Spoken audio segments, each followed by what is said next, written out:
Nag-abiso na po ang Pilipinas sa World Health Organization na interesado po ang bansa na bumili ng smallpox vaccine bilang panlaban naman sa Mpox. Ayon kay Health Assistant Secretary Albert Domingo, nagbabakuna na sa ibang bansa gamit po ang smallpox vaccine na nagbibigay proteksyon din kontra sa Mpox.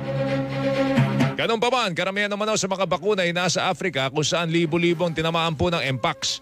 Samantala, nagbabalangkas na ang Department of Health ng health protocols sa mga negosyong may close contact sa mga customer. Kasama po yung mga parlor, barberia, spa bilang pag-iingat naman laban sa Mpox.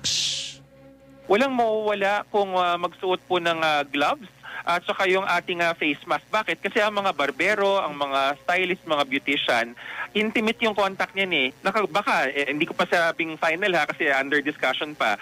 Baka ipag-guantes po ang ating mga masahista tapos siguro hindi na